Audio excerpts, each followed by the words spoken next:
Vamos ler capítulo 2 todo, de 1 a 22, 23 versos. Nós esperamos, com a graça de Deus, terminar aqui, porque Deus colocou nossos corações aqui amanhã. O tema dessa mensagem, o tema da nossa divisa ali, anunciar o Evangelho da Paz. Todos precisam ouvir, amém? Anunciar o Evangelho da Paz, todos precisam ouvir. Então vamos lá, Efésios 2, vamos ler do 1 ao 22, diz assim: e vos vivificou, estando vós mortos em ofensas e pecados, em que no outro tempo andaste segundo o curso deste mundo, segundo o príncipe das potestades no ar, do Espírito que agora opera nos filhos da desobediência, entre os quais todos nós também antes andávamos nos desejos de nossa carne, fazendo a vontade da carne e dos pensamentos, e éramos por natureza filhos da ira, como os outros também. Mas Deus, que é riquíssimo em misericórdia pelo seu muito amor com que nos amou, estando nós ainda mortos em nossas ofensas, nos vivificou juntamente com Cristo, pela graça do salvo, e nos ressuscitou juntamente com Ele, e nos fez assentar nos lugares celestiais, em Cristo Jesus, para mostrar nos séculos vindouros as abundantes riquezas da sua graça, pela sua benignidade, para conosco, em Cristo Jesus. Porque pela graça sois salvos, por meio da fé. Isto não vem de vós, é dom de Deus, não vem das obras para que ninguém se glorie, porque somos feituras sua, criados em Cristo Jesus para as boas obras, as quais Deus preparou para que andássemos nela. Portanto, lembre-se de que anteriormente vocês eram gentios por nascimento, chamados de incircuncisão, pelos que se chamam circuncisão feita no corpo com mãos humanas. É que naquela época vocês estavam sem Cristo, separados da comunidade de Israel, sendo estrangeiros quanto às alianças da promessa, sem esperança, sem Deus no mundo. Mas agora, em Cristo Jesus, vocês que antes estavam longe, foram aproximados mediante ao sangue de Cristo, pois Ele é a nossa paz, o qual de ambos fez um, e destruiu a barreira do muro de inimizade, anulando em seu corpo a lei dos mandamentos expressos em ordenanças. O objetivo dele era criar em si mesmo um novo homem, fazendo a paz, reconciliar-se com Deus, os dois em um só corpo, por meio da cruz, pela qual ele destruiu a inimizade. Ele veio e anunciou paz a vocês que estavam longe, e paz aos que estavam perto, pois por meio dele, tanto nós como vocês temos acesso ao Pai, por um só Espírito. Portanto, vocês já não são estrangeiros, nem forasteiros, mas concidadãos dos santos e membros da família de Deus, edificados sobre o fundamento dos apóstolos e dos profetas, tendo Jesus Cristo como pedra angular, no qual todo edifício é ajustado e cresce para tornar-se um santuário santo no Senhor. Nele vocês também estão sendo juntamente edificados para se tornarem morada de Deus por seu Espírito. Agora eu queria ler com os irmãos, versos 17 e 18, que é a base da divisa do tempo. Diz assim: Ele veio e anunciou paz a vocês que estavam longe e paz aos que estavam perto. 18. Pois, por meio dele, tanto nós como vocês temos acesso ao Pai por um só Espírito. Oremos. Pai, nós queremos te agradecer pela tua santa palavra. Palavra essa que é para cada um de nós, lâmpada para nossos pés e luz para os nossos caminhos. Pai, que ela possa encontrar guarida nos nossos corações. Revela-te a nós, Pai. De fato, quando sai daqui, sai dos outros, sai daqui impactados por ela, desejosos por mais de ti, para um viver santo, viver consagrado, de maneira com que nós espelhamos a tua glória, onde nós colocamos a planta dos pés. Que seja um tempo bom, um tempo de fé, que a tua palavra ela gera fé em nossos corações, fé para a gente louvar e bendizer o Senhor em todas as circunstâncias, que é a nossa oração em nome de Jesus. Eu posso ouvir um amém? Amém? Glória a Deus. Bom, como nós falamos de manhã, obrigado, Sandro. Paulo, escrevendo a igreja de Efésios nessa carta, ele está lidando com um problema aqui de falta de unidade.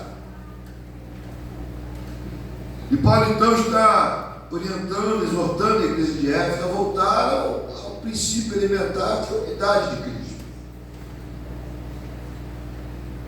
E o interessante disso tudo é que Paulo proclama aqui paz aos que estavam perto e aos que estavam longe.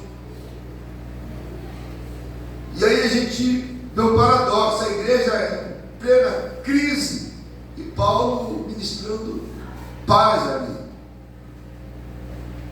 dizendo paz aos que estavam perto e paz aos que estavam longe.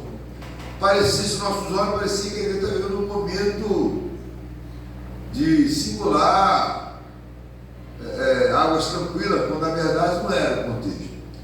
Então, Paulo, quando ele diz paz, ele estava, antes disso, ele trabalha ali a igreja, ele ministra, ele confronta, ele começa a dizer à igreja aquilo que a igreja precisa se posicionar diante do Senhor. Porque estava havendo uma disputa acirrada dos judeus com os gentios que tinham se convertido. Um querendo ser melhor do que o outro, um querendo ser mais espiritual do que o outro, um falando que um é salvo, outro não é salvo. A coisa estava ferrenha. Paulo então entra nesse grupo para quê? Para pacificar a igreja, porque a coisa estava, enfim, a crise estava estabelecida. E a gente então entende que para nós esse tempo é uma oportunidade.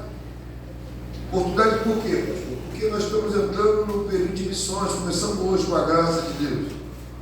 E nós, missões é a gente, como eu falei, não é somente colaborar. As missões é a gente pegar esse tempo, também não só esse tempo, mas aproveitar essa oportunidade, a igreja está envolvida, e nos enganjarmos nessa nobre missão.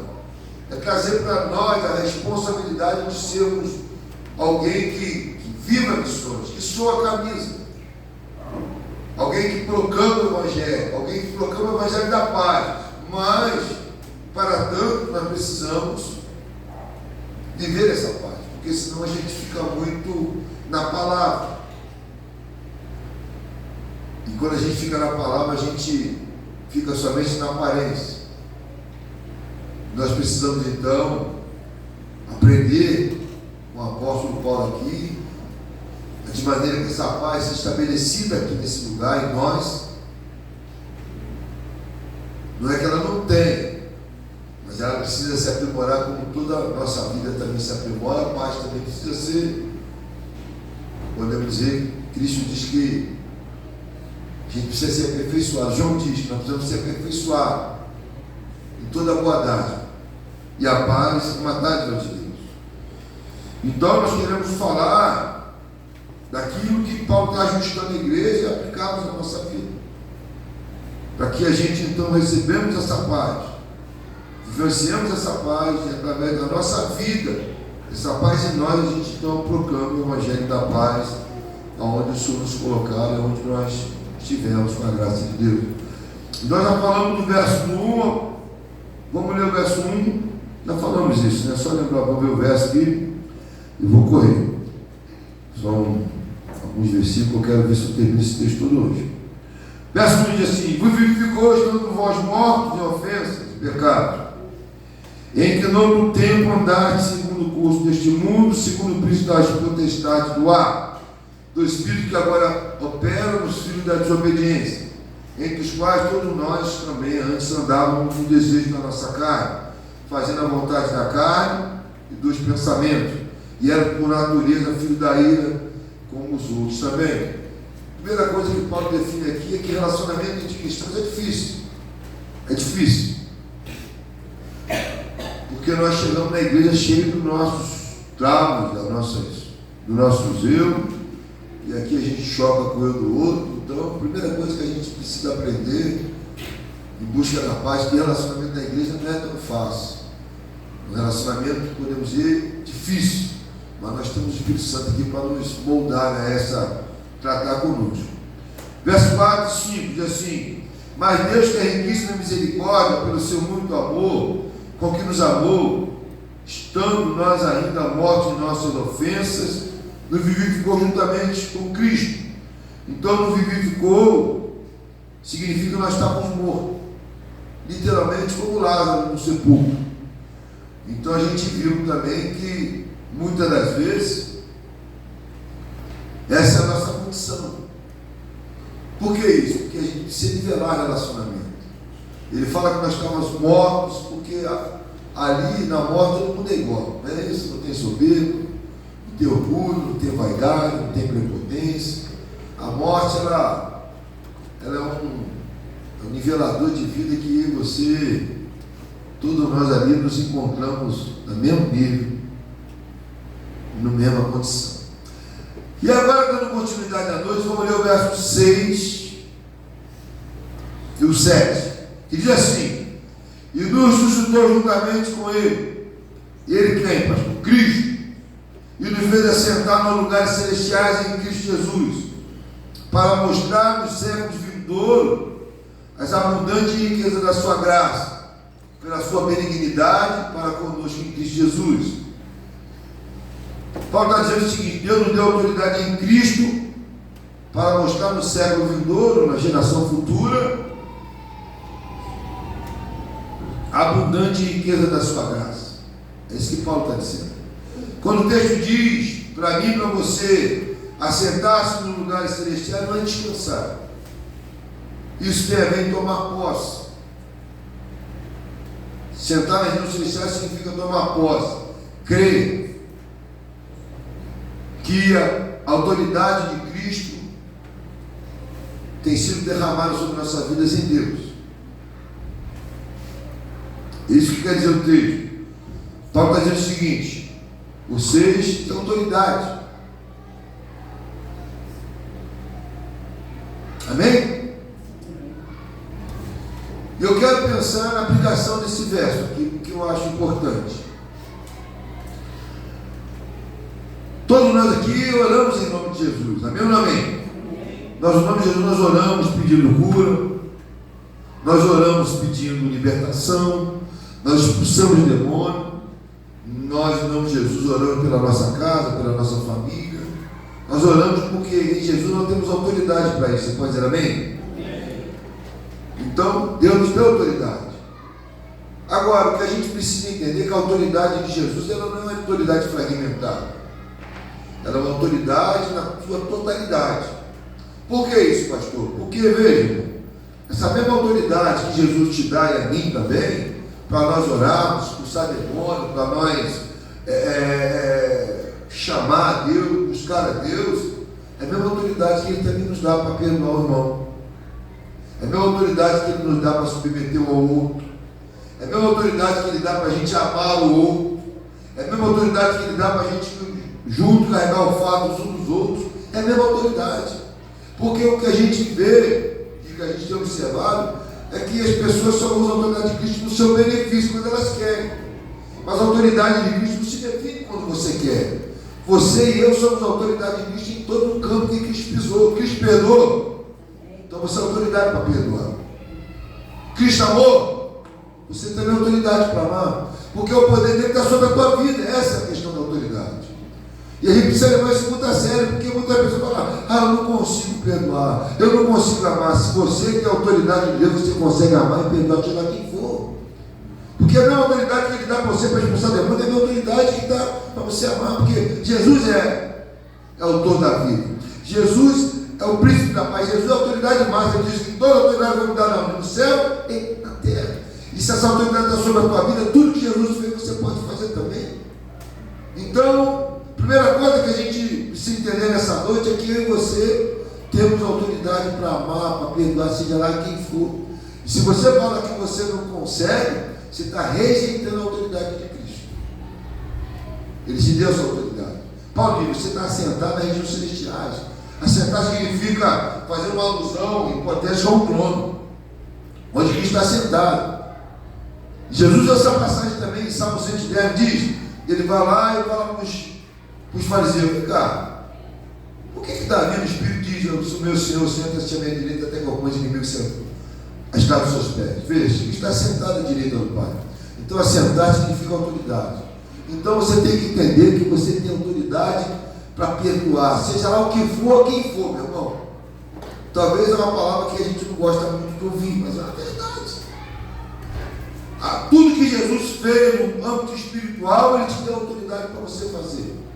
Então, para com desculpa. Eu não consigo. Em nome de Jesus, você consegue. Em nome de Jesus, você consegue. Paulo diz que a autoridade dele está sobre as nossas vidas. Então, o que o Paulo está dizendo é o seguinte: vocês podem conviver juntos, judeus e gentios, porque você tem autoridade também de se assentar nas regiões celestiais. Vocês têm autoridade de Deus para se perdoar, para andar junto, para suportar, para amar. É isso que Paulo está dizendo aqui. E essa mesma palavra também te reproduz aqui. Nós temos autoridade para amar, seja lá quem for. Jesus não te pede nada daquilo que Ele não te deu. Quando Ele fala amar uns aos outros, Ele já te deu uma coisa, Ele te deu essa autoridade para amar. Quando Ele fala para você perdoar, Ele já te deu essa autoridade. Por isso que Ele manda você fazer. Jesus não te pede nada que Ele não te capacitou. Você pode dizer amém? É assim. Jesus não é igual a gente que pede uma coisa que a gente nem dá condições. Ele te dá condições. Ele te deu autoridade, Ele te revestiu.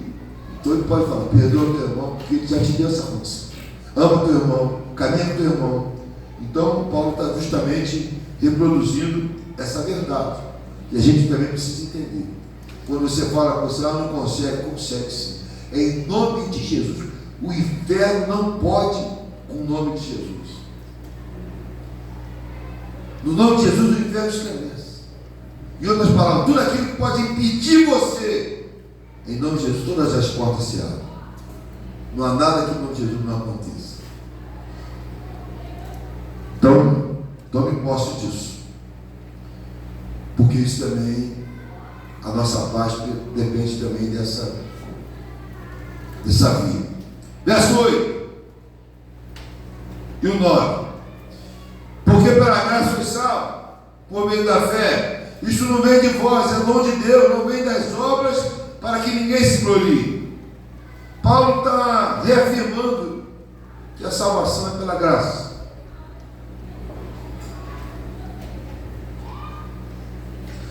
Paulo está afirmando que a salvação é algo inerente diretamente ao trono da graça.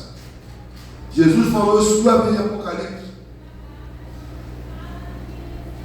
Perdão, Jesus não, texto de Apocalipse 7:10 diz assim, e clamava em outra voz: a salvação pertence ao nosso Deus, que se assenta no trono, e ao Cordeiro. E Apocalipse 19:1 diz assim: depois disso ouvi no céu algo semelhante à voz de uma grande multidão, que exclamava: aleluia, a salvação e a glória e o poder pertencem ao nosso Deus. Paulo está só dizendo uma coisa que a Bíblia já fala de Gênesis e Apocalipse: a salvação pertence a Deus. Por que Paulo está dizendo isso? Está reafirmando esse assunto que ele já falou em algumas cartas. Porque, irmão, estava tendo uma disputa ali, como eu falei. E possa ser que nesse grave de disputa, talvez um fale: você não é salvo. Você é salvo. Paulo, para pacificar a causa, Paulo falou: para, esse assunto só pertence a Deus. Esse assunto é inerente ao trono da graça. Salvação é a obra de Jesus em nós, pela graça. E ponto. Por quê?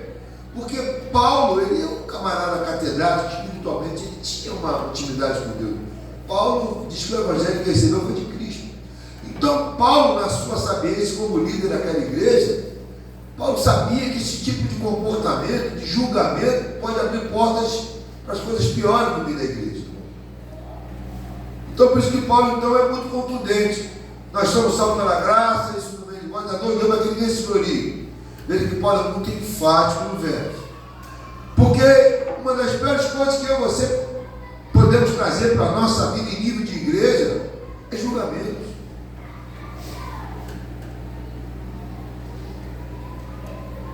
Por quê, pastor? Porque o julgamento ele abre a porta do inferno sobre nós.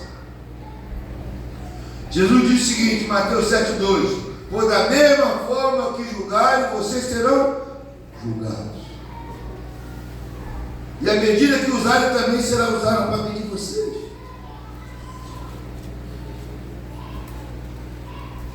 E Tiago ainda vai aprofundar mais isso. Tiago 4:11-12 diz assim: olha, irmãos, não falem mal uns dos outros. Quem fala contra seu irmão julga, ou julga seu irmão, fala contra a lei e a julga. Quando você julga a lei, não está se cumprindo, mas se colocando como juiz. Há apenas um legislador, juiz, aquele que pode salvar e destruir, Jesus, claro. Mas quem é você para julgar o seu próximo?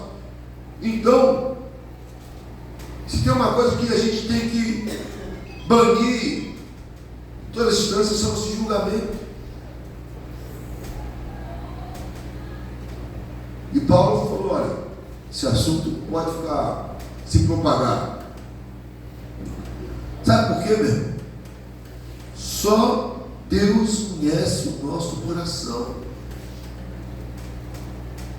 Só Deus sabe quem é salvo e quem não é. Só Deus sabe quem vai chegar lá, quem sabe. Você não tem você não temos essa prerrogativa. E ele diz o seguinte em Apocalipse 22, 12, 13: eis que vem em breve, a minha recompensa está comigo, e eu retribuirei a cada um de acordo com o que fez. Eu sou o Alfa e o Ômega, o primeiro e o último, o princípio e o fim. Então, eu e você precisamos tirar do nosso coração todo e qualquer tipo de julgamento. Isso, quando você julga alguém, você está dizendo o seguinte para Deus: Deus, eu sou mais forte do que pode, e Deus então vai permitir que aquilo que você está julgando venha sobre a tua vida. Eu aprendi isso há muito tempo. Quando você julga alguém, você está dizendo para Deus assim: Deus, ele não suporta, mas eu suporto. Essa é a mensagem. E Deus então vai deixar, vai abrir a porta para ver se de fato você suporta, porque Deus faz isso. Por isso que Tiago diz: não julgue. Jesus falou: não julgue, você não precisa julgar, não julgue, tira isso do teu coração. Ainda que as evidências podem dizer: deixa Deus julgar. Ninguém cuida de nós melhor do que o Senhor, meu irmão, ninguém. Então deixa Ele, Ele gosta do teu coração. É Ele que vai dizer quem vai subir e quem não vai. Eu e você temos que fazer a nossa parte, cuidar de nós, para que a gente possa ser um vaso de honra nas mãos do Senhor.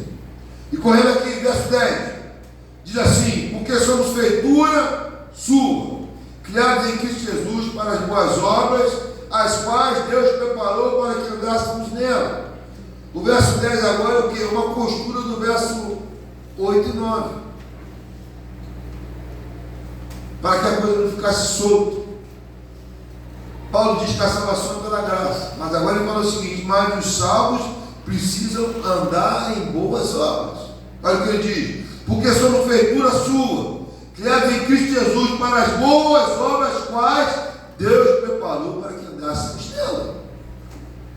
A salvação é pela graça, mas isso não quer dizer que eu tenho que andar de qualquer maneira. A Bíblia diz que eu tenho que andar de acordo com aquilo que Deus preparou para mim.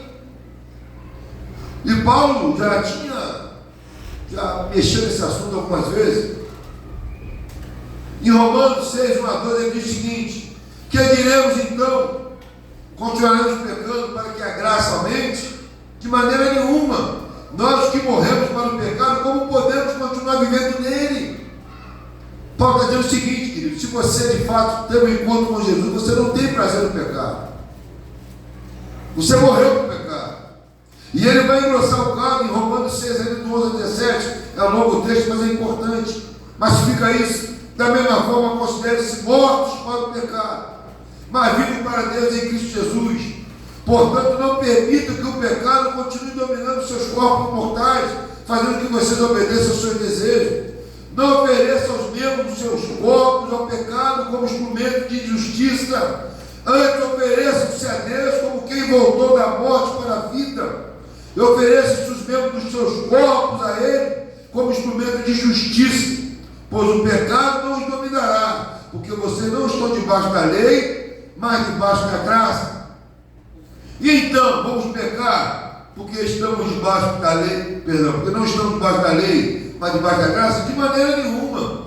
Não sabe que quando você se oferece a alguém para lhe obedecer como escravo, torna-se escravo daquele que obedece? Escravo do pecado que leva à morte, ou da obediência que leva à justiça? Mas graças a Deus, porque embora vocês tenham sido escravos do pecado, passaram a obedecer de coração a forma de ensino que lhe foi permitido. Paulo diz o seguinte em suma, irmão: quem é salvo obedece a palavra de Deus. Quem é salvo não tem prazer no pecado. Pastor, posso cair? Pode cair, porque infelizmente você não tem permissão, mas você cai, eu caio. Homens de Deus caíram, mas a gente não fica caído porque a gente não tem prazer de viver na lama. Agora, o problema é quando você está no pecado, aquilo já vira comum na sua vida. O problema é quando você sabe que aquilo é errado, mas você já não sente mais um desconforto, você já não sente a dor, você já não sente o arrependimento. Aí a gente não sabe nem como falar. Então, meu irmão, a gente precisa ser santo, irmão. A gente precisa refutar o pecado em todas as circunstâncias. Esse tipo de mensagem, ele não deixa, é um confronto. Isso é caráter. Esse tipo de mensagem não é uma mensagem que a igreja toda fica, mas é uma palavra que você precisamos trazer para o nosso coração. Porque o pecado é muito mais sério do que você pensamos.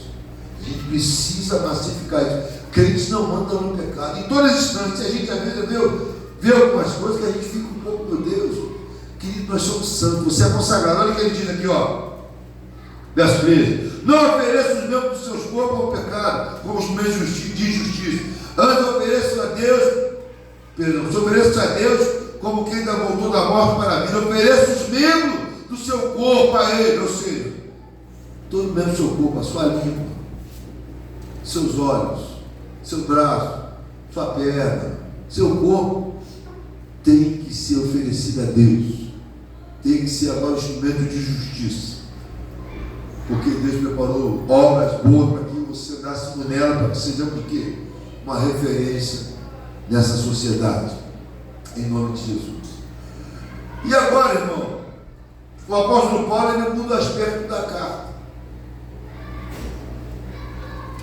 Até o verso 10, ele fala da nossa nova vida em Cristo.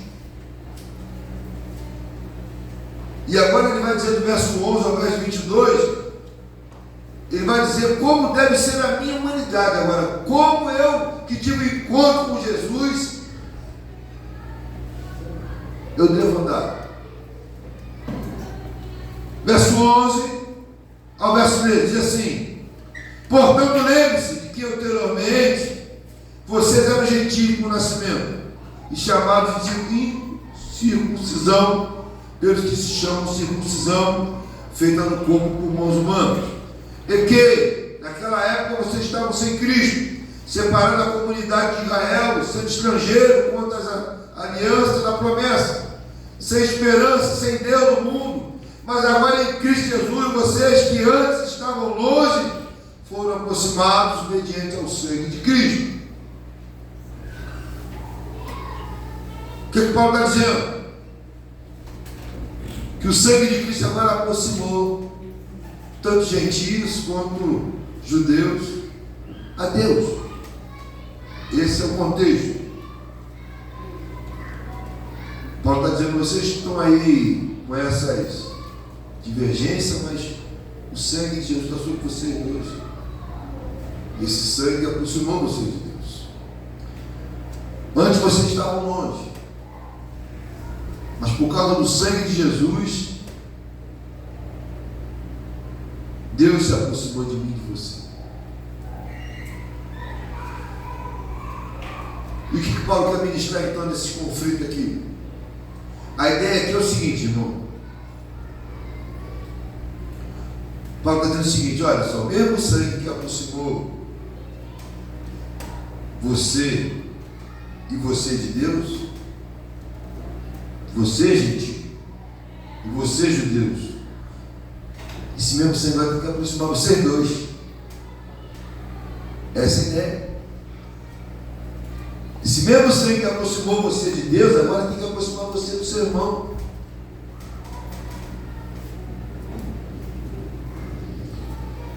É isso que Paulo está ensinando aqui. Ele falou: agora vocês têm uma vontade. Se você se aproximou de Deus, você tem que se aproximar do seu irmão. Não tem como você sair desse trilho. Olha o que João diz, João 4, 20 e 21. Se alguém afirmar: eu amo a Deus, mas odiar seu irmão, é mentiroso. Porque não ama seu irmão a quem vê, não pode amar a Deus a quem não vê. Ele nos deu esse mandamento: quem ama a Deus, ame também seu irmão. Então, querido, se você diz que você tem Deus, você está levando o sangue de Jesus, você pode se aproximar do teu irmão. Você deve, tem que se aproximar do teu irmão. Porque essa é a evidência. Você pode dizer amém? A evidência é essa, que o Paulo está dizendo: você agora é uma nova criatura. Você recebeu o sangue, então tome esse sangue. Aí você fala: poxa, pastor, mas eu tenho um problema com o meu irmão, vou te dar uma chave boa. Pega essa palavra para a tua vida. 1 João 1,7, olha o que diz: se porém entrarmos na luz, como ele está na luz, temos como um com os outros, e o sangue de Jesus, seu Filho, nos purifica de todo pecado. O sangue de Jesus que está sobre a tua vida te purifica, me purifica de todo. E outra palavra, tudo aquilo que aconteceu de errado na minha vida com meu irmão, agora debaixo do sangue foi purificado em nome de Jesus. O sangue de Jesus purifica, limpa totalmente. O sangue de Jesus purifica quando eu erro com meu irmão, quando meu irmão erra comigo. É isso que Paulo está ensinando para a gente. Porque se a gente não colocar em prática essas verdades, a paz não chega. A paz fica só na expectativa. Por isso que Paulo diz: João diz: o sangue de Jesus nos purifica, nos limpa de tudo aquilo que já foi de ruim na tua vida. O sangue te limpa. Você crê nisso? É por isso que a gente, como cristão, a gente precisa rever a questão dos traumas que a gente vê carregando. Porque se o sangue nos purifica, por que eles existem em nós ainda? Será que a gente que está resistindo ao poder de Deus? Porque a Bíblia não falha. E leve isso a sério. O sangue de Jesus te purifica e te limpa. Aqueles traumas de infância que você carrega, aqueles problemas, tudo que passa, quando o sangue passa, é igual uma borracha, né, viu? Vai limpando o seu. Você está limpando. Vai deixando você limpinho. O sangue de Jesus faz isso. O pastor não tem poder, mas o sangue de Jesus tem. Purifica você. Veja, Paulo agora está falando o que ele agora, qual é a condição que ele se encontra. E ele vai dizer no verso 14: pois ele é a nossa paz. Agora Paulo está ministrando a paz. Até então Paulo estava falando dos conflitos, das questões. Paulo agora já falou que agora sou nova criatura, estou debaixo do sangue. Paulo agora vai falando: olha, pois ele é a nossa paz. Está aqui? E é legal, quero que você leia. Ele é a nossa paz, o qual fez ele destruiu o quê? A barreira e o muro de inimizade. Olha o que Paulo falou: gentios e judeus. Tinha uma barreira aí, não tinha? Tinha uma barreira, não se dava. Paulo falou o que com ele? O qual o homem fez e de que Jesus fez? Destruiu a barreira.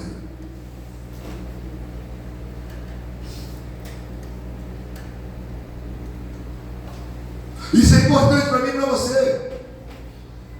Porque Jesus destruiu as barreiras de inimizade que eu e você tínhamos um com o outro. Veja, ele destruiu. Fala, meu irmão, Jesus destruiu. Então, querido, não tem mais barreira. Não tem mais barreira. É o que eu estou dizendo para judeu, gente, agora não tem mais barreira. Pode se chegar um ao outro, pode se amar, pode se respeitar. Porque agora Paulo começa a ministrar paz. E para a gente é importante, por quê, pastor? Porque aquilo que Deus destrói, você não pode construir novamente. Olha o que diz Isaías 43:13. Pode dar para mim, irmão. Mas fica esse texto. Isaías 43:13. Olha o que Deus diz: mas agora, desde o dia mais antigo, eu o sou. Não há quem possa livrar alguém da minha mão. Agindo eu, quem poderá? Se Deus destruir a barreira, você não vai poder levantar nunca mais. Nunca mais. Não tem mais barreira. Acabou. Destruiu a barreira de inimizade. E se você falar que tem barreira, você está falando que Deus não fez. E aí você pode estar se achando lutando contra Deus. E lutar contra Deus, você sabe que é cair no buraco, numa vala sem fim. Então ele fala, eu não consigo como se aquela barreira for removida. Tem até uma canção dizendo, pois não há o quê? Barreira para aquele revestido de quê? Você tem esse poder sobre a tua vida? Tem uma barreira, irmão. Veja como é que a coisa acontece. Verso 15. Anulando em seu corpo a lei dos mandamentos que expressa em ordenanças. O objetivo dele era criar em si mesmo dos dois um novo homem. Olha a paz aqui aparecendo, não? Fazendo a paz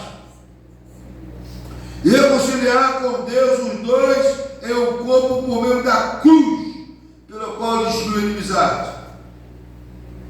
Veja, o objetivo do Senhor aqui para os judeus e para os gentios fica muito claro. Qual é? É reconciliação com o próprio Deus por meio da onde? Da cruz.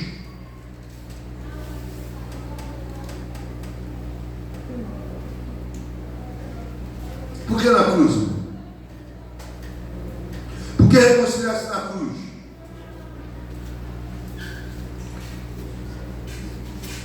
Porque na cruz Jesus não foi crucificado por causa da raça. Jesus não foi crucificado por causa da cor da pele de ninguém. Jesus não foi crucificado por causa da etnia. Jesus foi crucificado, ele morreu por causa do homem, o ser.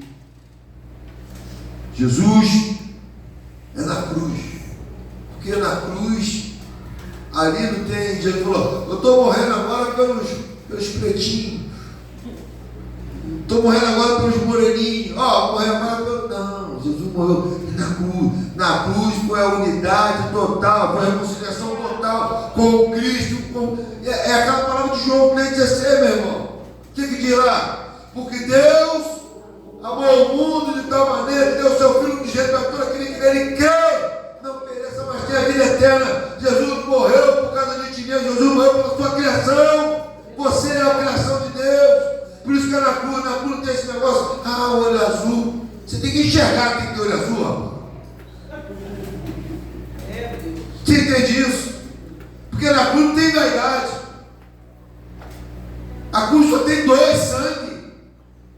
Ali na cruz não tem igreja batista, não tem igreja assembleia, não tem igreja pentecostal, Deus é amor, casamento, não. Ali é o povo de Deus, ali ele ama, tudo morreu ali. Ali é a igreja dos primogênitos que está no céu, meu irmão. Por isso que é na cruz.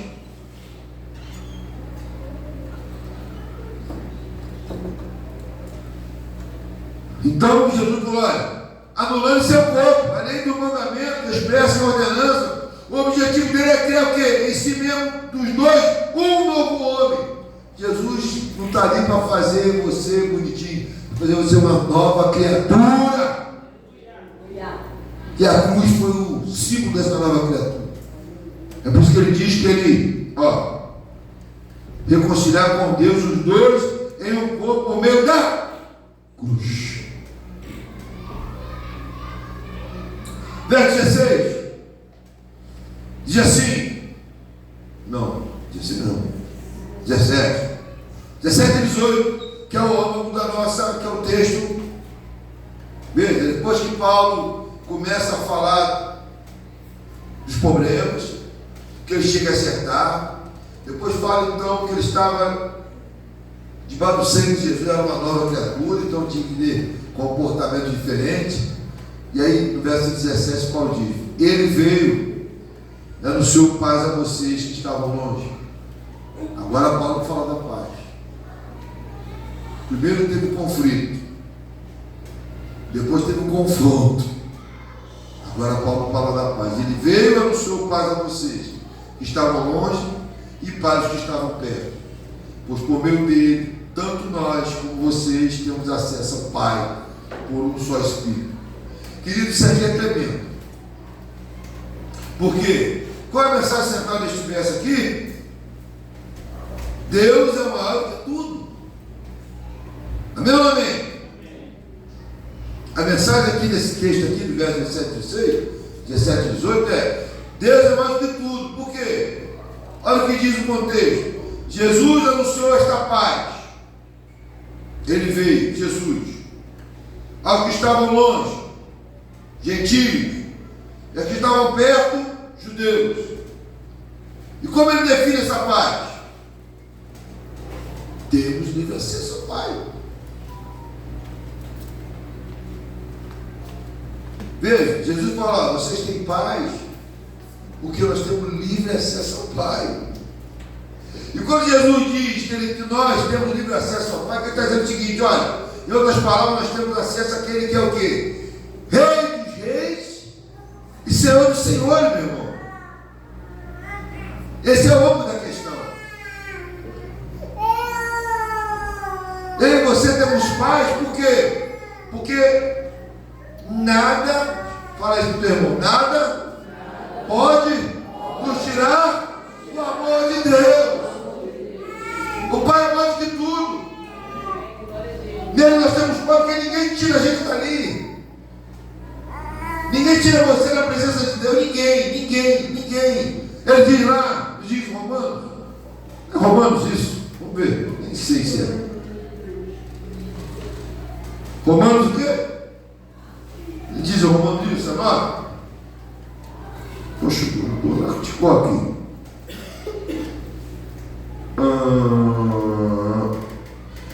Vamos lá, Romanos 8, para massificar, do 28, nós sabemos que Deus age em todas as coisas.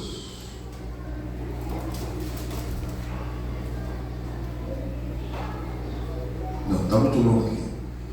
Vou pegar aqui no 34. Oi, 34.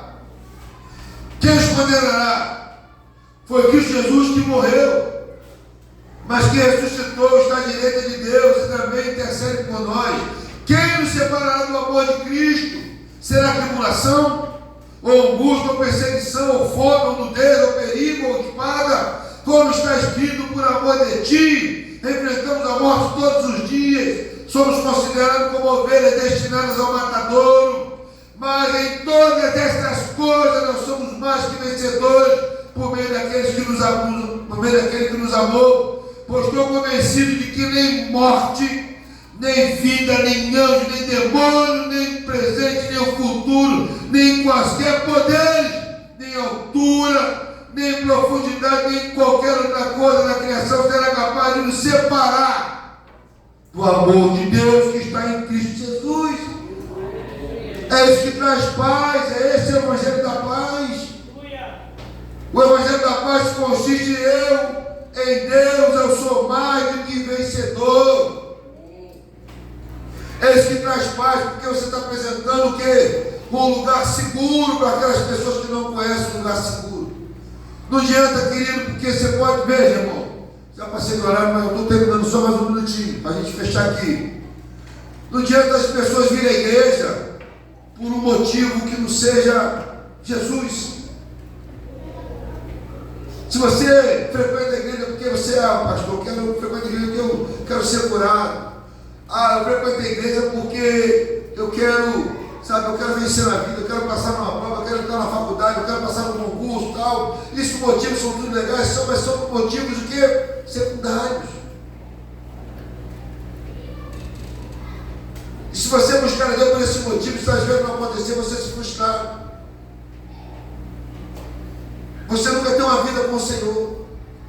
Você é aquela semente que cai em todo quanto é lugar, mas no fruto dá fruto.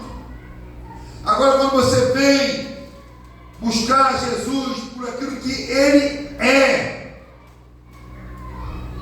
por aquilo que Ele faz, por aquilo que Ele pode fazer, você tem paz.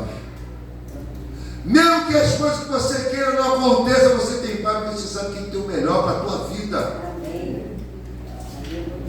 Você sabe que ninguém pode mudar aquilo que Ele É isso que gera paz. É isso que Paulo está falando aqui, ó. Ele veio anunciou paz a vocês que estavam longe, paz que estavam perto, pois por meio dele, por meio de Jesus, tanto nós, para judeu, está falando desse incluído, nós como você, gentil, temos acesso ao Pai. E essa é a maior paz que você tem, porque qual a maior paz? Eu tenho Deus. Eu tenho Deus. E para fechar, correndo aqui, 19 para a gente fechar aqui, 22. Portanto, vocês não são estrangeiros nem forasteiros, mas concidadãos santos e membros da família de Deus, edificados sobre o fundamento dos apóstolos e dos profetas, tendo Jesus como pedra angular, no qual todo edifício é ajustado e cresce para tornar-se santuário santo do Senhor. Nele vocês também estão sendo juntamente edificados para se tornarem morada de Deus por seu Espírito. Ele vai dizer aqui, ó, no qual todo edifício é ajustado e cresce. Paulo fala que eu e você, como santos, estamos sendo feitos num edifício. E como é que o edifício cresce, irmão? Veja, diz que a gente chama pedra angular. Pedra angular é Jesus, é a base, é o sustento. E como é que o edifício cresce? O Senhor botou um tijolo aqui, amém? Amém ou amém? Mas daqui a pouco você tem que botar um tijolo em cima do outro. E pouco vai botar um tijolo em cima do outro. Um tijolo em cima do outro. Um tijolo em cima do outro.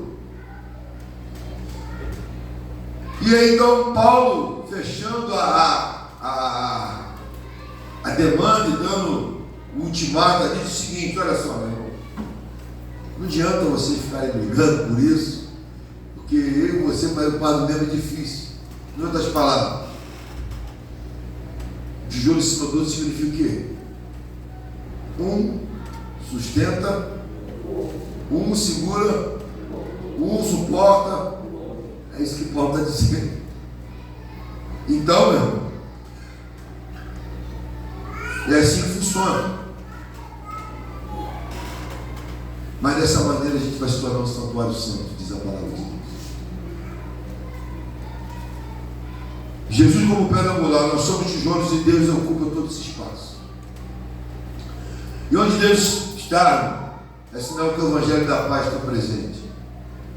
E com isso nós podemos, com ousadia, se essa palavra entrou no teu coração, eu e você podemos sair aqui com ousadia e convidar qualquer pessoa para entrar nesse lugar, porque debaixo da palavra de Deus nós somos capazes de suportar um ou outro, no nome de Jesus. Seu Pai, amém? Que Deus te abençoe nessa noite. É um texto longo, mas era importante nós reafirmarmos essa palavra.